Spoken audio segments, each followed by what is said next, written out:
Pessoal, a gente vai falar de marketing cultural, porque quando a gente viaja para a Europa, né, o Capra falou que está Estados Unidos, Europa, Brasil. Pô, a gente está lá na Europa, a gente acha todo mundo culto, né? É super seguro, dá para andar de noite tranquilo, tu não vai ser assaltado. Aí a gente investe menos em saúde, a gente investe menos em segurança, né? Isso por quê? Porque a gente investe mais em cultura, né? Não nos tornaremos uma sociedade mais culta sem investimento em cultura. E o investimento em cultura passa muito também pela iniciativa privada, ou deve passar. E nós que gerenciamos esses orçamentos, deve passar um pouco no nosso desenvolvimento de mentalidade, assim como a gente vai ter um painel depois sobre marketing esportivo, que é a mesma coisa. A gente tem investimento público e a gente também tem investimento privado, e a gente tem que olhar como as duas coisas funcionam e qual é o mar de possibilidades que existe para que a gente esteja mais presente na cultura e no esporte. Para falar sobre cultura, então, eu quero convidar ao palco a Daniela Cândido, que é analista de marca e reputação sênior da Randon Corp.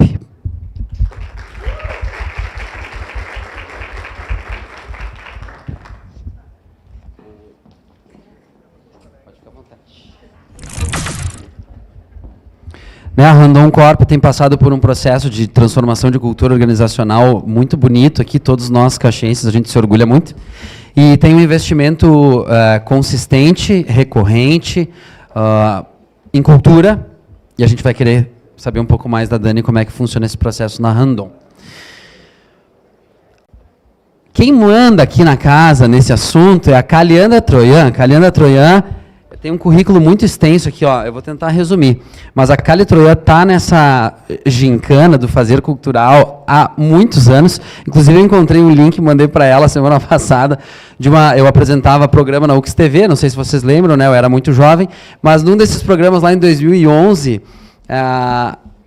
nós estávamos falando de economia criativa, eu estava entrevistando ela, né, os dois bem magrinhos, jovens, assim, e falando sobre isso lá em 2011, né, agora a gente está em 2023 e continua falando sobre isso, mas graças ao trabalho de todos, a Deus também, mas ao trabalho de todos, a realidade mudou bastante. Hoje nós temos mais pessoas vivendo e trabalhando com cultura, isso já é uma realidade aqui. Então eu só vou ler algumas coisas aqui, ó, do currículo da Cali, que é interessante. Então, a Cali é diretora executiva do grande espetáculo do Natal Manhã Bosco, é diretora, né, da própria empresa, da Cali Gestão Cultural e Comunicação, idealizadora e diretora do Festival TET, que é um festival de arte e cultura para a infância, e tem em seu portfólio importantes clientes e patrocinadores, né, como a própria Randon Corp, Sulgás, Caixa, Pisani, Unimed, IVA, Orquídea, Világio, Manhã Bosco, Sicredi, entre outros. Então, são marcas que investem já com consistência e de maneira recorrente na cultura. O restante do teu currículo, acho que depois tu fala aqui, cara, que vai longe. Quero te convidar ao palco, então, por favor. Caliandra Troian.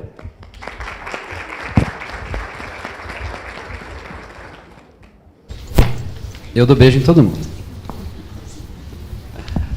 E eu também vou convidar, quando ele chegar, ele não chegou? Chegou? Não? Tá ali? O Chiquinho de Vilas, ele é rapper, eu vou ler o currículo dele, tá? Porque é muito legal. Rapper, educador, pesquisador e escritor. Ele tem mestrado e doutorado em diversidade cultural e inclusão social. Formado em relações públicas e pós-graduado em gestão estratégica de pessoas. Um poliglota que fala o mesmo idioma em tribos distintas. Aborda a cultura hip-hop, sua linguagem e seus elementos em escolas públicas, privadas, periferias, universidades, penitenciárias e empresas. Também é formado e pós-graduado nas ruas. Iniciou carreira artística em 97 como músico num grupo de rap, o Poetas de Vilas, e ele realiza palestras e mentorias sobre o tema ESG, diversidade e inclusão. Quando ele chegar, a gente chama ele ao palco para contribuir no debate. E tem microfone aí? Tem microfone. Então vamos lá. Dani, tu pode contar para nós, pode chamar de Dani? Claro. Tu pode, seja bem-vinda, e pode contar para nós como é que funciona esse processo na Randon, de avaliação dos projetos, seleção de projetos, como é que vocês têm esse olhar para o investimento em cultura? Primeiramente, boa tarde a todos e a todas. Eu acho que quando eu recebi o convite, eu fiz uma reflexão, eu parei para refletir como tinha sido o meu primeiro contato com projetos via lei de incentivo. E, querendo ou não, a gente não tem muito... essa pauta não está muito no nosso dia a dia. Então, eu tinha ouvido, eu tinha visto na TV, via que um projeto tinha sido incentivado, mas eu não sabia como é que uma marca fazia para apoiar um projeto via lei de incentivo. Eu não sabia quais eram os benefícios dessa marca, porque são muitos benefícios. E eu fui ter esse contato só quando realmente eu entrei na Randon Corp, né, que era um projeto, que é um processo super bem estruturado.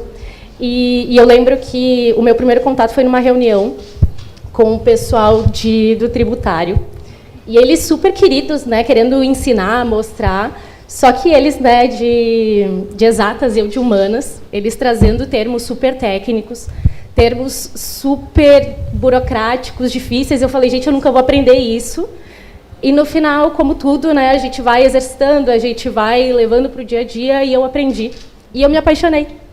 Porque eu acho que projetos via lei de incentivo, eles não são só bons para uma marca, eles são bons para os proponentes, eles são bons para a comunidade. Então, eles são... é uma via de mão dupla, todo mundo sai ganhando quando a gente fala de projetos via lei de incentivo. E como é que é o nosso processo, então, respondendo a tua pergunta? O nosso processo ele começa através de um portal. Nós desenvolvemos um portal para receber esses projetos em função da alta demanda que nós temos. Então, os proponentes eles podem acessar esse portal e lá eles consultam quais são os nossos objetivos quando a gente procura um projeto para apoiar. Né? Então, nós apoiamos projetos institucionais, projetos culturais, esportivos, sociais, né, com o olhar de saúde, segurança, enfim, lá tem vários. Se ele entender que o projeto dele está apto e que atende a um desses benefícios, ele cadastra esse projeto de forma muito simples, muito rápida, e esse projeto, então, vai para a aprovação de um comitê. Nós temos um comitê com um olhar multidisciplinar dentro da Randon Corp, que é um comitê formado por pessoas que têm um olhar institucional, um olhar de marca e um olhar social. Esse comitê se reúne uma vez por mês, e, nesse momento, são avaliados, então, todos esses projetos que foram cadastrados e se eles estão em sinergia com os nossos objetivos, com os nossos princípios e com o nosso propósito como empresa e marca. A partir disso, então, esse proponente ele recebe a devolutiva por e-mail. Ali, o Instituto Elisabetta Randon, que é o nosso instituto social, ele faz todos os trâmites de repasse, né? Depois a Kali também vai trazer um pouco mais sobre quais são esses repasses e quais projetos, né? Quais leis de incentivo, porque eu, com certeza, não aprendi muita coisa daquela reunião tributária. Mas... nesse e-mail, ele também recebe uma orientação para que ele entre em contato com a área de marca e reputação, que é a área que vai conduzir, então, essa ativação de marca.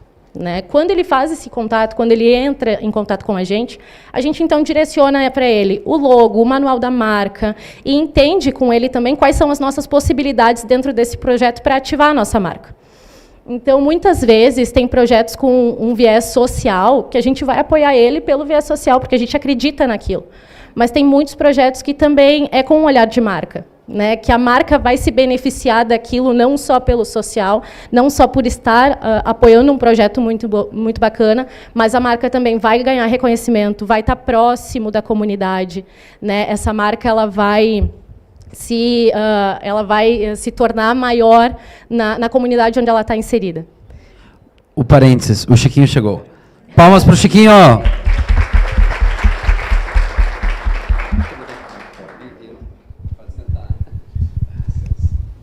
Caxias é uma nova metrópole, vocês acham que é só São Paulo? Os caras se atrasam no trânsito? Vai lá, Dani. Mas, então, quando a gente faz esse movimento de apoiar projetos, a gente tem um olhar também de ESG. Né? Então, é muito importante que esses projetos que a gente esteja apoiando, eles estejam em sinergia com o que a gente acredita e com as nossas práticas internas. Então, para nós também é importante que esses projetos conversem com os nossos desafios. Eu acho que quando a gente fala de projeto via lei de incentivo, principalmente aqui, né, para o pessoal de marketing, né, que logo no início de manhã foi falado muito da nossa questão de orçamento. Né, a gente tem dificuldades de orçamento, de liberação. E projetos via lei de incentivo, eles têm um impacto muito baixo de caixa, né? É um imposto devido, claro, a empresa já vai fazer esse pagamento, mas ela vai pegar esse valor e uma porcentagem ela vai ser repassada para esses projetos sociais. Né? Então, quando a gente fala de reforço de marca, quando a gente fala de fortalecimento de marca, às vezes não é só o aporte direto. Claro, o aporte direto ele é muito importante, mas não é só o aporte direto que vai nos trazer e vai nos ajudar, né, a alcançar os nossos objetivos. Tem projetos, por exemplo, que a gente apoia com o objetivo de fazer algum relacionamento com clientes.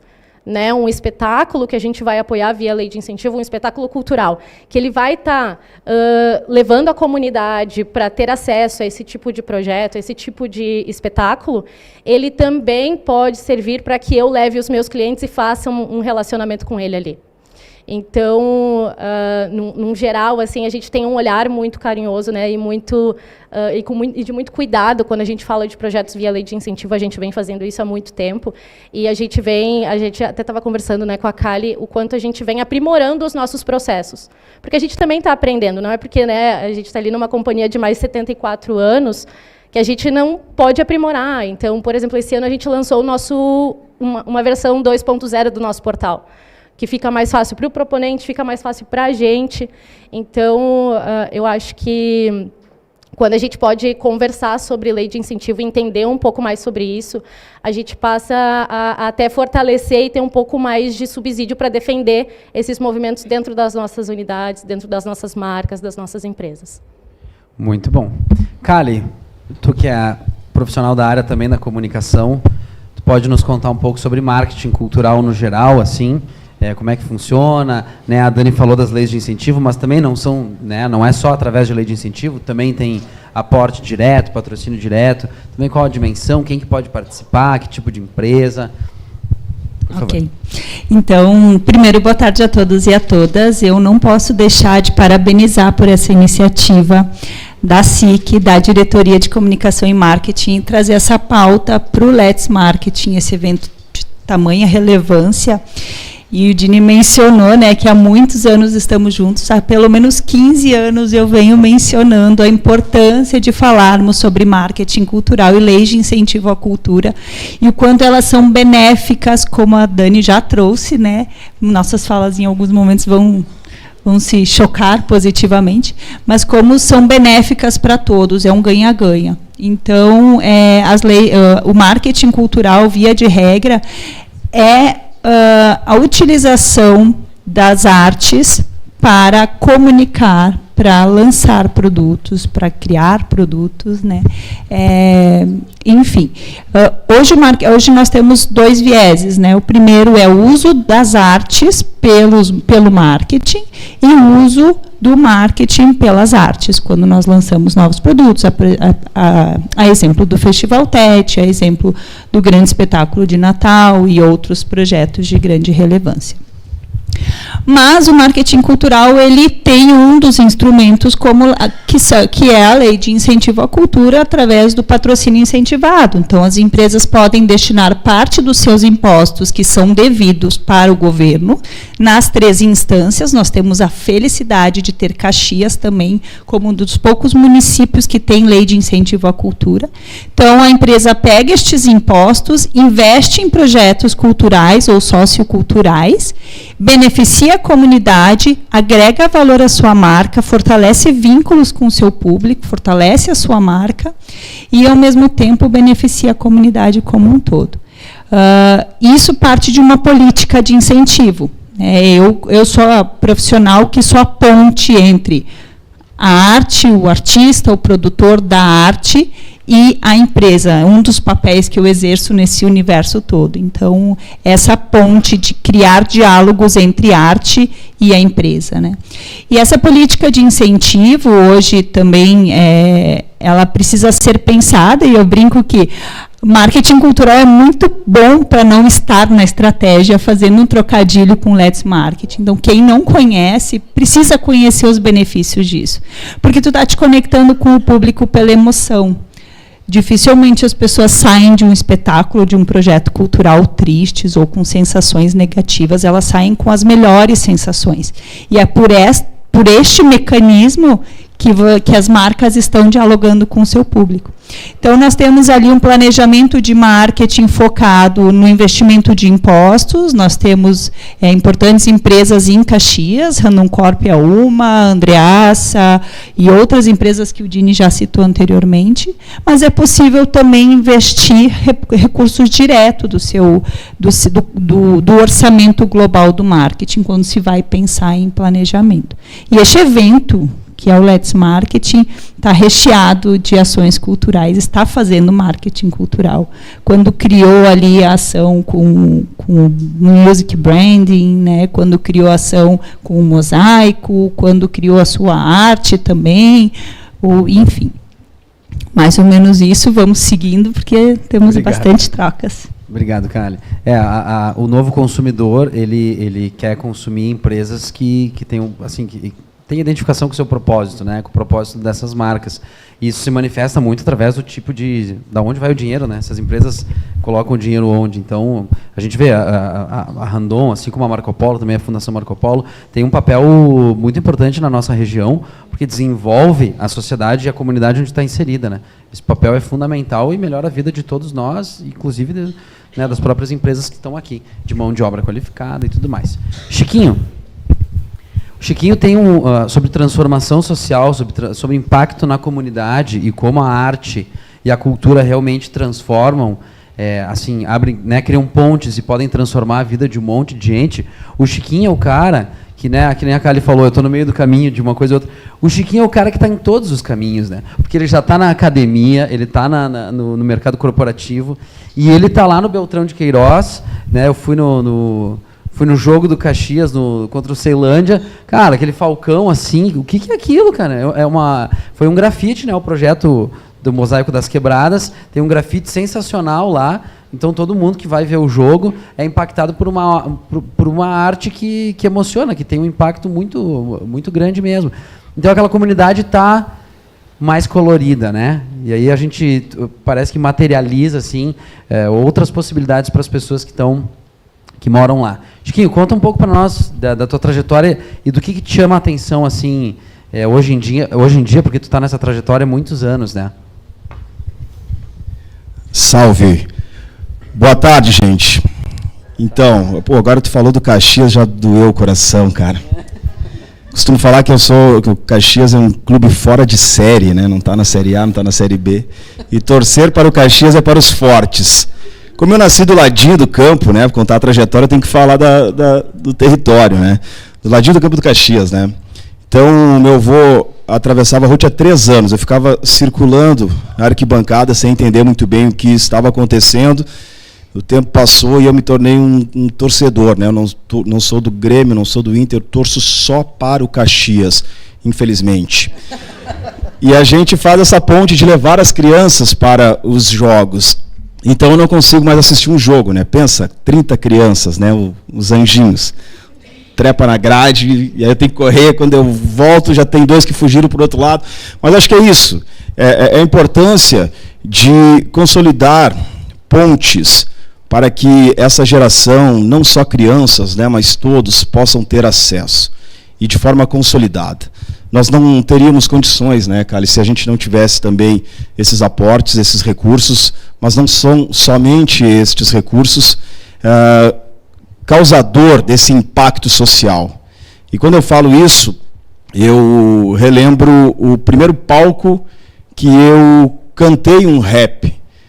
Para mim, ali eu me tornei um MC, um rap, né? O MC na sigla, um mestre de cerimônias, mas talvez a gente precisou ser um mestre sem cerimônia para conversar diretamente com a juventude, com o nosso povo. E foi isso que aconteceu. Fui um fracasso escolar, eu fui expulso de 3 escolas. Da última escola que eu fui convidado, gentilmente, a me retirar e não voltar mais, bem no auge da minha adolescência, eu estava fadado a assinar um contrato com o crime. Eu ia para o crime, porque era o que estava próximo da gente. Conjugar o tamo junto, para que a gente pudesse estar inserido na tribo. E eu fui salvo porque tinha um parceiro dentro desse bolinho com alguns discos debaixo do braço, e eu, muito curioso, perguntei para ele o que era aqueles discos. E o nosso idioma, para quem vem das quebradas, é o favelês, né? O nosso primeiro idioma que a gente aprende. Mas a gente também não pode esquecer do próprio português que antecedeu tudo isso, que os nossos avós, as nossas mães falavam, e que, de certa forma, a gente, quando vai crescendo, a gente começa a ficar com vergonha, né? Porque a coroa fala errado. Talvez porque ela não tivesse tempo, condições para estudar, para sustentar 3 filhos, para segurar o BO do pai que foi comprar cigarro numa sexta-feira e não voltou mais. E isso é rotineiro. É triste isso. Então, para a gente fazer esse impacto social, a gente precisa fazer essa linha do tempo e compreender a trajetória de onde nós estamos, para que a gente possa saber para onde a gente quer ir. E foi aí, então, que, através daquele disco, eu levo para casa e eu começo a escutar o rap, que era a batida seca com a mensagem áspera, que, aliás, a minha mãe odiava. Minha mãe falava coisa de maloqueiro. O que tu pensa? Tu tem que fazer Senai, vai trabalhar na metalúrgica, onde já se viu esse negócio aí? Além do constrangimento pedagógico, né, de abrir a porta do armário e falar, sabe quem coloca o rango aqui dentro? Sou eu. E aí a gente não tinha auxílio nenhum. Mas foi aí que eu comecei a escrever, no caderno que eu não usava na escola. E aí eu coloquei Cultura, Educação, Livros e Escolas na primeira linha, que era um trecho da música dos Racionais, chamada Negro Limitado, de 92, com o título do disco Escolha Seu Caminho. Então, poxa, precisava escolher um caminho.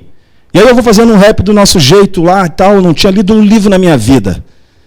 E eu coloquei essas palavras, eu coloquei, meu rap é contundente. Eu nem sabia o que significava a palavra contundente. Mas o Mano Brown falava e eu começava a anotar. E aí tu começa a entender o que é a identidade, né? Rap da felicidade. Eu só quero é ser feliz, andar tranquilamente na favela onde eu nasci. Poxa, as músicas estão falando dos seus territórios e a gente tem vergonha de falar de onde a gente veio? Não, vamos colocar um nome aqui. E aí, junto com o pessoal, ele foi organizando, coloquei o nome Beltrão de Queiroz. Pode crer, é nós. Sem medo de ofender a gramática. Estava pronto meu primeiro rap. Só que eu precisava do aval, né? Eu fui para onde? Para a linha do tiro. Cara enrugada, porque alguém falou que para cantar rap tinha que fazer cara de brabão. Um grande engano, né, cara? E hoje a gente aprende que não. A gente adquire mais sensibilidade quando a gente linka educação, cultura. E foi aí que eu cantei meu rap. E aí a galera disse, pô, Chiquinho, trimassa isso aí, meu. Pô, tu é tri inteligente, mano.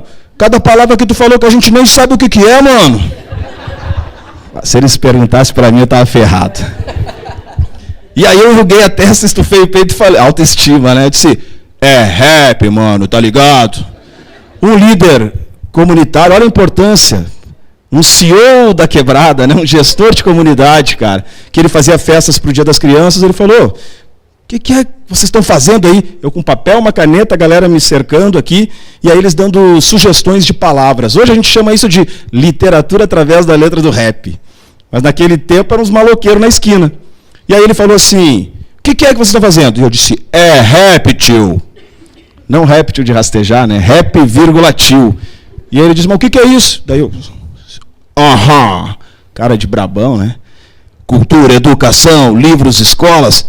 Ele disse, oh, que legal! Até que enfim alguém estudou nesse bairro. Eu não tinha o 7º ano completo. E aí eu disse, aham.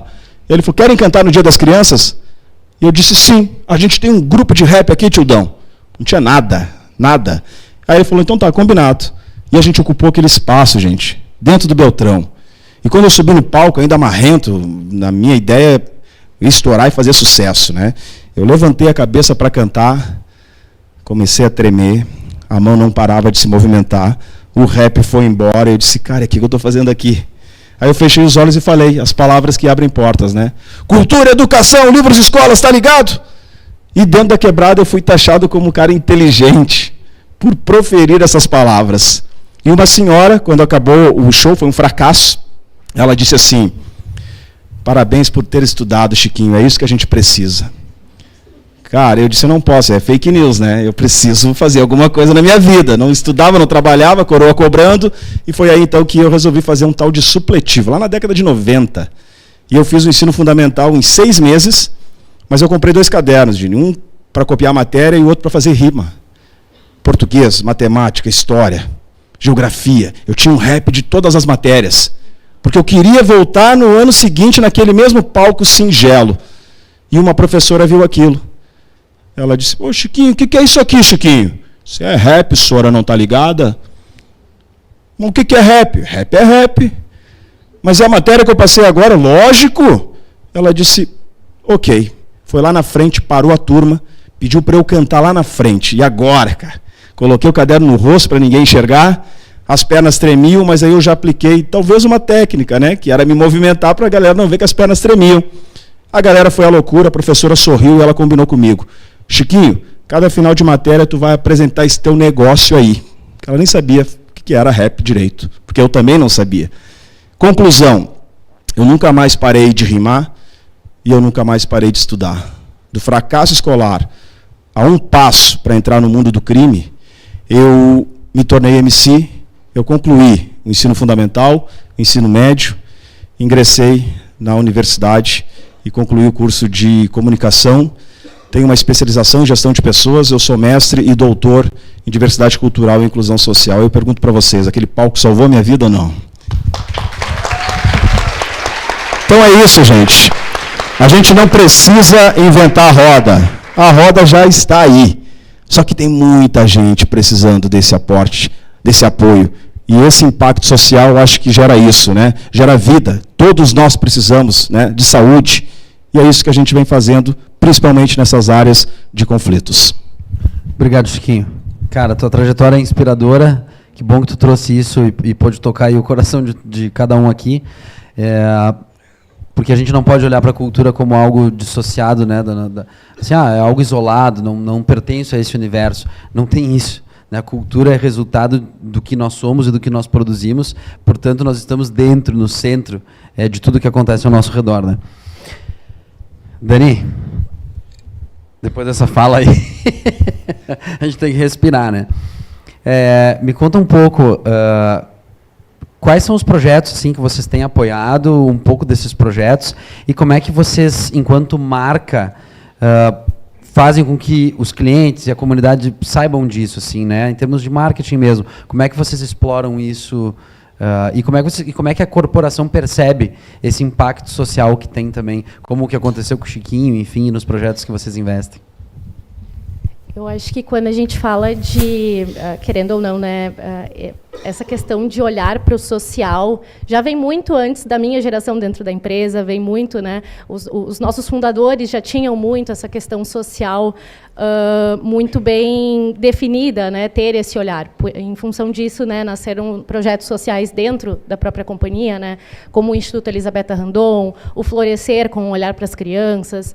Então, eu acho que o desafio maior para o social, para nós como marca, é mostrar que a marca também se beneficia muito desses projetos. Né? Eu acho que, para nós, assim, como somos, uma das nossas personalidades de marca é uma marca próxima. Então, o nosso objetivo é estar próximos da comunidade, é estar próximos dos nossos colaboradores, das pessoas que estão conosco e nos acompanharam durante todo esse período e ainda vão nos acompanhar. Então, a gente muitas vezes apoia projetos com cunho, né, quando a gente fala de projetos para ativação de marca, a gente tem, né, a Racon, os nossos serviços financeiros que apoiam projetos, porque eles querem fazer uma ação B2C, né, eles querem estar ali perto daquele público. Quando a gente fala de Randon Corp, quando a gente vai apoiar, é com um cunho institucional, é com um cunho que a gente acredita naqueles projetos, que a gente tem que ter um impacto positivo aonde a gente está inserido, né? E no nosso caso agora a gente também começa a expandir um pouco esse olhar não só para Caxias e região, mas também para Santa Catarina, onde a gente tem unidade, para São Paulo, onde a gente tem unidade, porque esse impacto ele é muito importante, né? Muitas vezes ele é a longo prazo, né? A gente apoia um projeto aqui, tem projetos da Cali e do Chiquinho que a gente apoia há anos, né? Porque são projetos que eles começam, a gente acredita neles e eles vão crescendo, né? O Mosaico da Quebrada é um projeto maravilhoso que começou há muito tempo. Então, são projetos a longo prazo e que a companhia como um todo ela já valoriza isso. A gente tem, né, como eu citei, a gente tem os nossos compromissos ESG, e quando a gente fala do social, quando a gente fala de sustentabilidade, de governança, esses projetos eles estão atendendo a essas práticas e a esses nossos objetivos. Então, todos esses projetos que a gente apoia, eles vão lá para o nosso relatório de sustentabilidade, né, que é um relatório que a gente, né, divulga todo ano. E que lá, daí vem aquela coisa, né, a gente apoia esses projetos, a gente não faz uma conversão direta, né, eu não estou vendendo um produto apoiando esses projetos. Mas a percepção da marca, a reputação da marca, ela vai aumentando, e lá na ponta, o investidor, o cliente, ele começa a estreitar a relação com a marca através desses projetos também.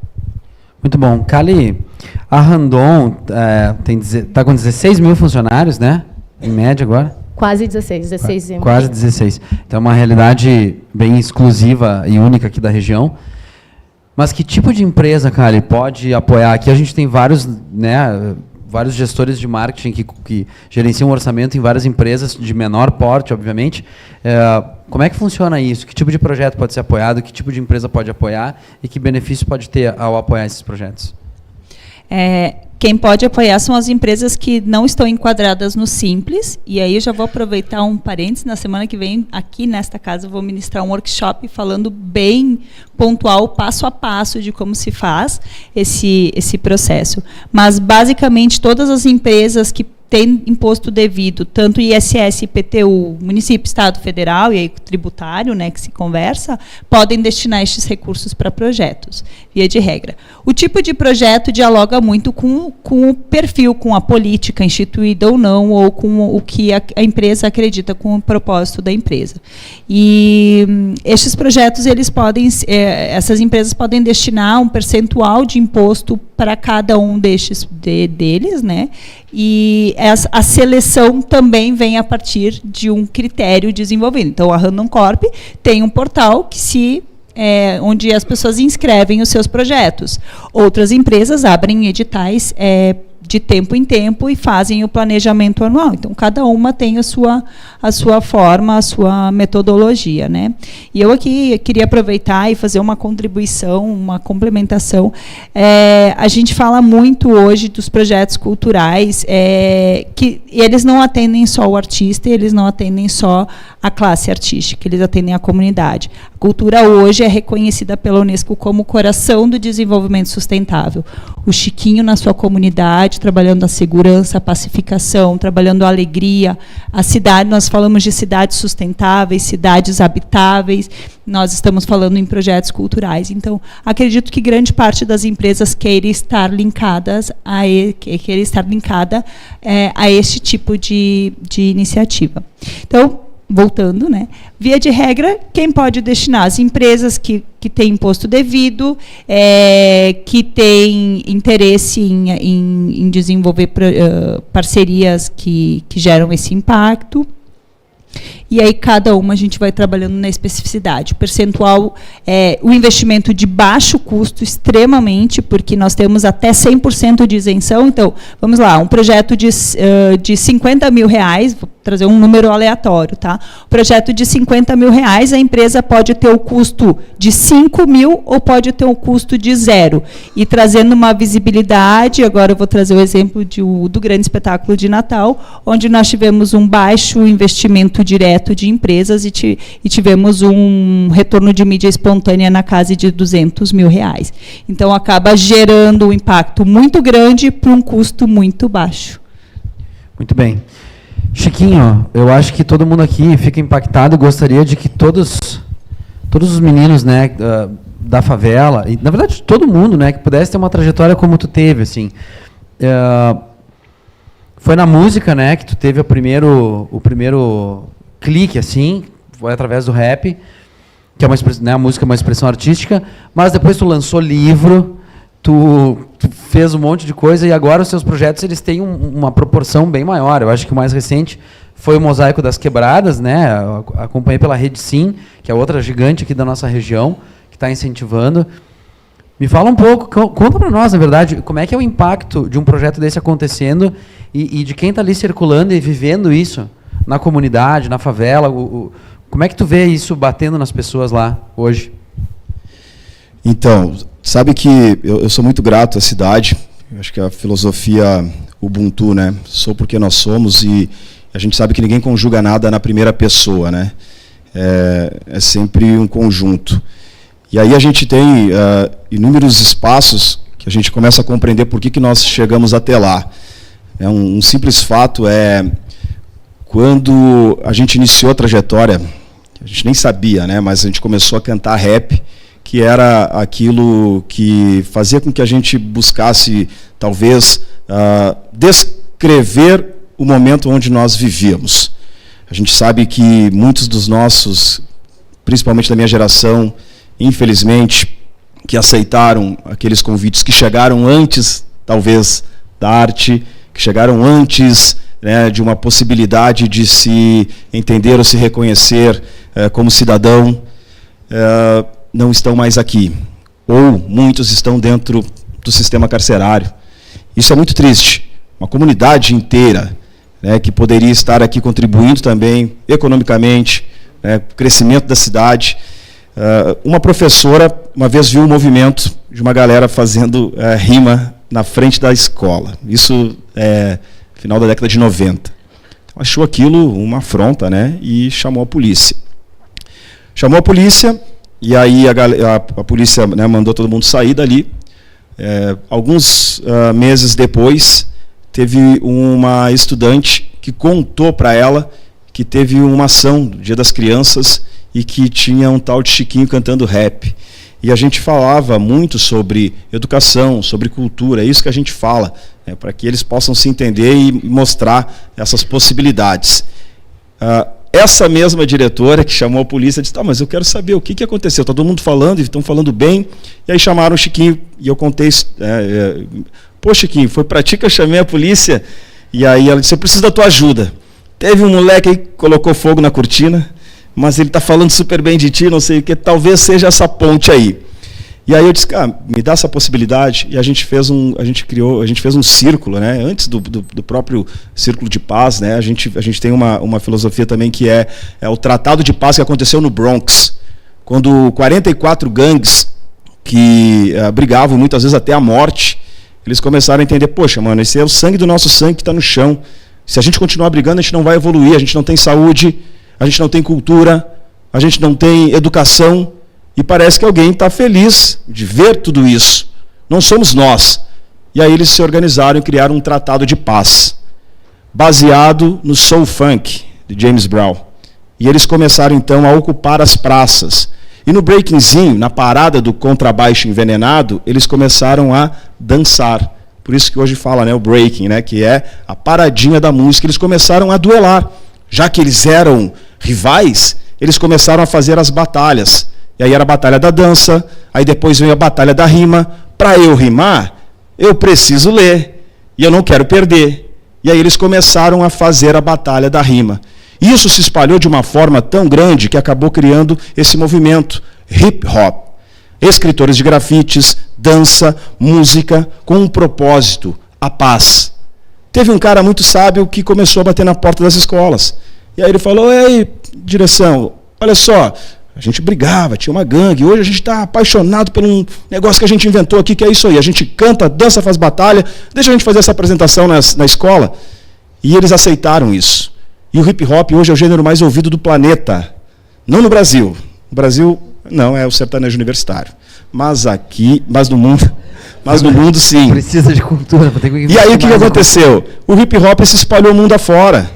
Então, se ele é o gênero mais ouvido do mundo, tem algo de importante nisso. E o livro que a gente fez, Cultura Hip Hop nas Escolas, o Rap Fala, é sobre isso. Os professores, durante 30 dias, ocuparam o muro da escola, a gente entregou uma lata de spray para cada estudante e o professor foi passar a matéria escolar no muro da escola. Eles vão grafitando junto com um grafiteiro para orientar, depois eles voltam para a escola, a gente crava um estúdio móvel para que eles possam rimar a matéria. E aí a gente vai também trabalhando, quem sabe, combatendo a evasão escolar. ISD está aí, e a gente tem o S, que também pode ser importante para a gente erradicar, quem sabe, a evasão escolar, falar sobre questão racial, letramento, empoderamento. Tem jovens hoje, gente, vocês sabem disso, né? No 7º ano, que não sabem ler. E vai dar problema ali na frente. Então a gente precisa desse radar ligado, a gente precisa entrelaçar primeiro, segundo, terceiro setor, para que a gente possa dar sequência nesse crescimento da cidade. Eu estou falando isso porque eu também já fui aquele jovem radical, e hoje eu compreendo que se a gente colocar o dedo no sistema, jogar bomba caseira, sabe o que vai acontecer? O estardalhaço vai voltar para nós, a gente não vai evoluir. Nós precisamos realmente consolidar essas pontes, potencializar as AMOBs, que eles tenham o contato do que está acontecendo nas comunidades, trabalhar em empregabilidade.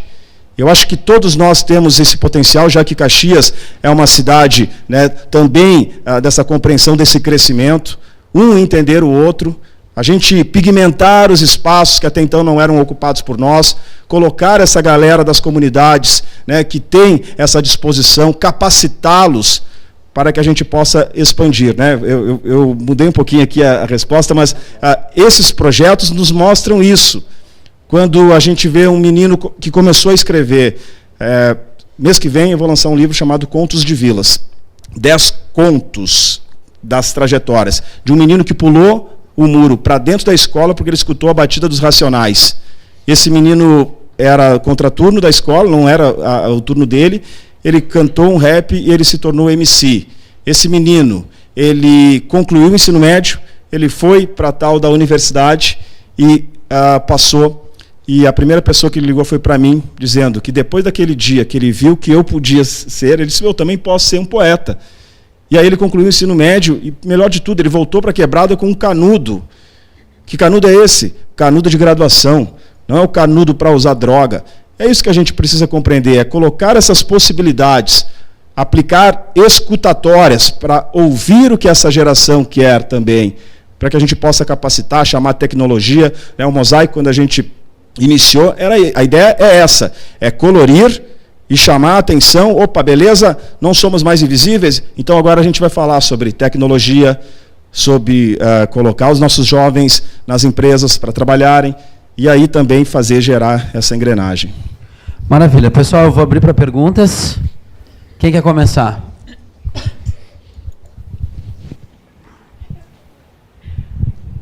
Boa tarde.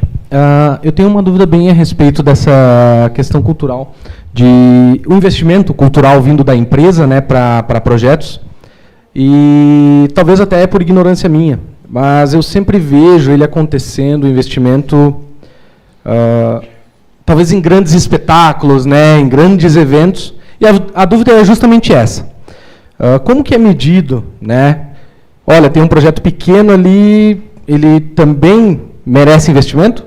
Né? Ou ele realmente precisa ter uma relevância muito grande?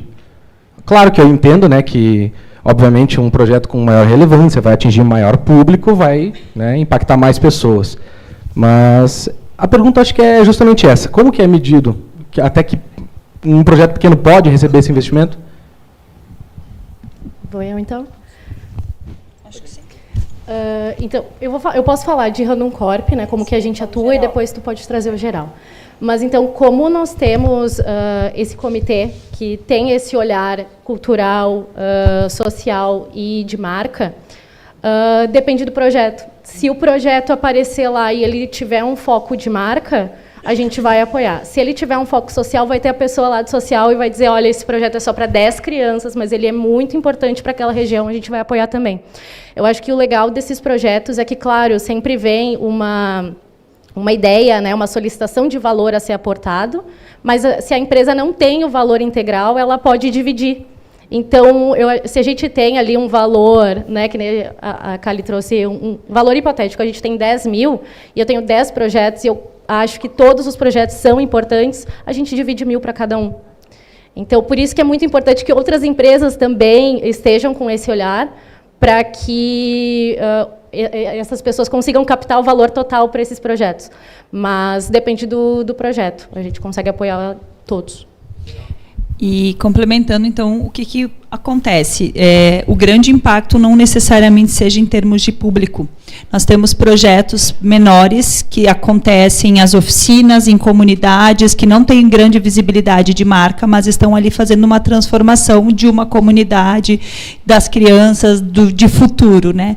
Então, cada empresa tem de olhar para o seu negócio, para o seu propósito, para a sua política, se a tem, e se não tem, também busca o que faz sentido para destinar os recursos, né? Nós trouxemos aqui grandes espetáculos, mas nós temos projetos menores que precisam de tanta atenção quanto estes. Então, basicamente é isso. Este projeto tem grande ou baixo impacto de público, se atende às metas de ESG, dialogam com o público que nós atendemos, então não adianta eu buscar o patrocínio de um mercado se eu estou conversando diretamente com alguém interessado em comprar um carro. Então, nós temos vários critérios que vão sendo definidos. A localização, este projeto acontece em Caxias, mas o meu público está em Porto Alegre. Então, cada empresa vai olhando, analisando, e por isso que eu sempre sugiro que as empresas passem a estabelecer a sua política de patrocínio, mesmo que ele ocorra de tempos em tempos, não de uma forma constante, em função dos seus dispositivos e a disponibilidade de imposto. Maravilha, pessoal. Só mais uma pergunta, então, porque o nosso tempo se esgotou. Alguém mais? Não. E a outra oficina lá, o pessoal da organização? Está terminando. Então, gente, uma salva de palmas para os nossos painelistas aqui.